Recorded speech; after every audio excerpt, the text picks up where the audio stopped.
Al Capone, the fall of Chicago's king. February 14th, 1929. 7 men walked into a Chicago garage that cold morning.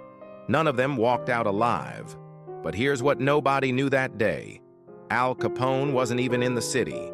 And that one fact, it would haunt him for the rest of his life. Before he was America's most wanted man, Al Capone was just a scared, hungry kid from Brooklyn who watched his mama cry because there wasn't enough food on the table. Thousands of Italian families came to America with the same dream in the early 1900s. Work hard, make something of yourself. Young Alphonse Capone believed that dream too, until the day he realized the rules weren't written for people like him. It's 1918. 17-year-old Al Capone stands in a Brooklyn barbershop, his face bleeding from 3 fresh knife wounds. Those scars would earn him the nickname Scarface, a name he'd hate forever. But that night, looking in the mirror, he saw a nobody, a punk kid going nowhere. Then came the call that changed everything. Johnny Torrio had moved to Chicago with an offer. "Kid, they just passed this prohibition law. Nobody can sell booze legally anymore."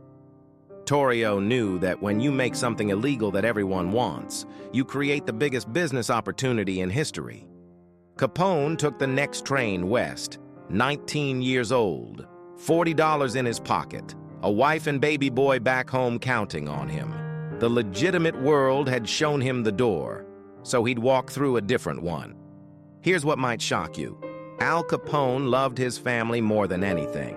Every Sunday, he'd have dinner with his mama. He sent money back to Brooklyn. When his son Sonny nearly died from illness, Capone brought in the best doctors money could buy. "I'm just a businessman giving the people what they want," he'd tell reporters. And in 1920s Chicago, he wasn't entirely wrong. Prohibition was the most unpopular law in American history. Regular folks, your grandparents maybe wanted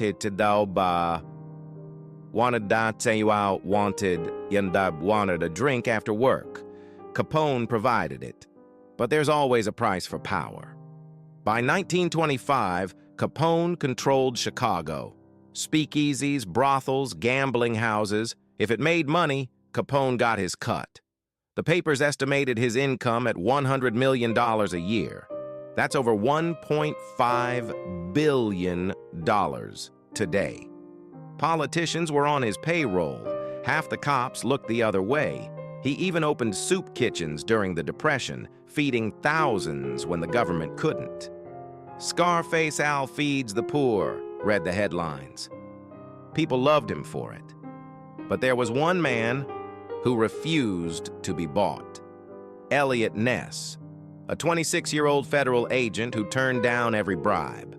Capone couldn't understand it. Everyone has a price, but Ness didn't. And that terrified Capone more than any rival gangster. For the first time, he faced an enemy he couldn't buy, couldn't intimidate, and couldn't kill without bringing down the full weight of the government. The war was on. February 14th, 1929. George Bugs Moran was Capone's last major rival. Capone was tired of the war. He wanted Moran gone, permanently.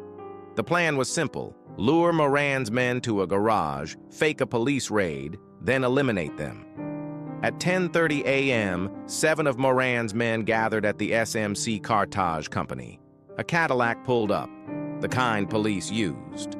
4 men got out, 2 in police uniforms. Inside, Moran's men lined up against the wall, hands up. Just another shakedown, they thought. Then came the sound that would echo through history: Tommy guns. Over 70 rounds in less than a minute. 7 men cut down where they stood.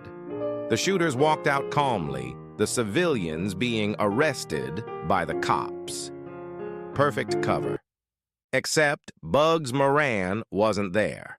He'd been running late, saw the police car, got suspicious, and stayed away. The nation was horrified. This wasn't back alley violence anymore. This was a massacre in broad daylight. Everyone knew who ordered it, even though Capone was in Miami, a perfect alibi. President Hoover reportedly said, "I want that man Capone in jail."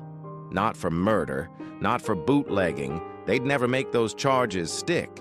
No, they'd get him another way, a way he'd never see coming. While Capone ran his empire, federal accountants were following the money. Al Capone had made one critical mistake. He lived large, but never filed a tax return in his life. Accountant Frank Wilson pieced together every purchase, every property, every payment. They couldn't prove he sold illegal alcohol, but they could prove he had money, lots of it. Money he'd never paid taxes on. Capone prepared for bullets and bombs. He never prepared for accountants. October 1931. Federal Court, Chicago.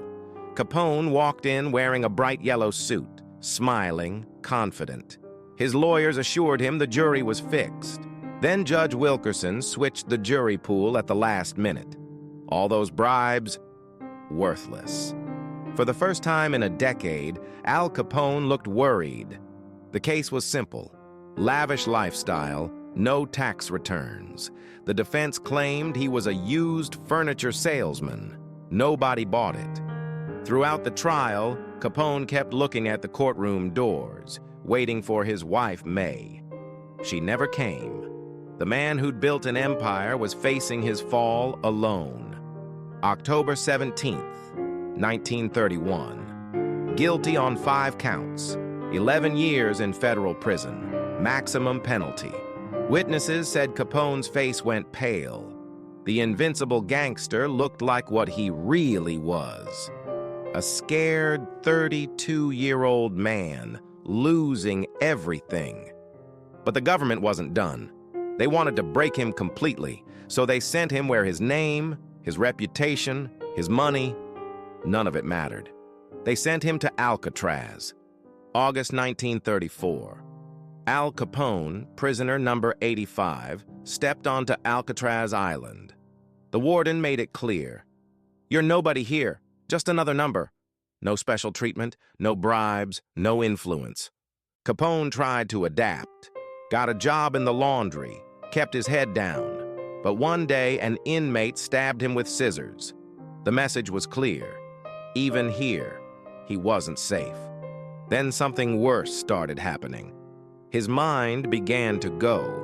Years earlier, Capone had contracted syphilis. Left untreated, it attacks the brain, causes delusions, paranoia, mental deterioration. By 1938, he'd have conversations with people who weren't there. Sometimes, he'd forget where he was, thinking he was back in Chicago. Other times, he'd sit in his cell and cry like a child. In 1939, Capone was released, not because he'd served his time, but because he was no longer a threat. His mind was gone. 40 years old with the mental capacity of a 12-year-old. Capone returned to Miami. His wife, May, cared for him. His son, Sonny, tried to give him dignity. But the Al Capone who came home wasn't the man who'd left. He'd spend hours fishing, forgetting he had a line in the water. He'd play cards, losing track mid-game. Sometimes he'd call out orders to men who weren't there, commanding an empire that no longer existed. January 25th, 1947. Al Capone suffered a stroke, then pneumonia. Surrounded by family, he died at 48. Here's what struck me about his obituaries. Many noted that in his final years, Capone would ask about the men killed on Valentine's Day. He couldn't remember ordering it, but he knew something terrible had happened. Something he'd been responsible for. So what's the lesson? Capone represents something uniquely American, both the dream and the nightmare. An immigrant kid who became one of the most powerful men in America. That's the American dream, right? But he achieved it through violence and corruption. 7 men dead in a garage, countless others in gang wars, a city terrorized. And in the end, he lost everything. His empire, his mind, his dignity. Your grandparents lived through this. They saw it in real time. Some drank Capone's beer at speakeasies. Others lost loved ones to the violence. They watched a man rise from nothing and fall to nothing within a single generation. We still talk about Al Capone 95 years later. Not because he was a hero, he wasn't, but because his story is a mirror showing what happens when ambition becomes untethered from morality. Capone once said, "I'm just a businessman." But businesses don't leave bodies in garages. They don't bribe police forces or terrorize citizens. He tried to legitimize himself, and in the end, both worlds rejected him.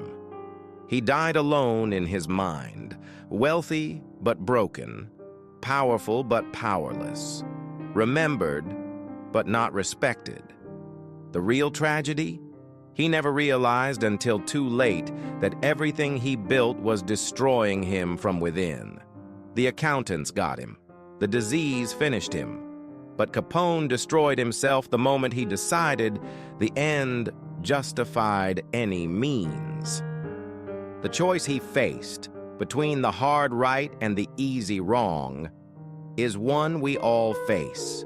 Maybe not with Tommy guns and speakeasies, but the choice is the same. Al Capone got his answer. Make sure you choose yours more wisely.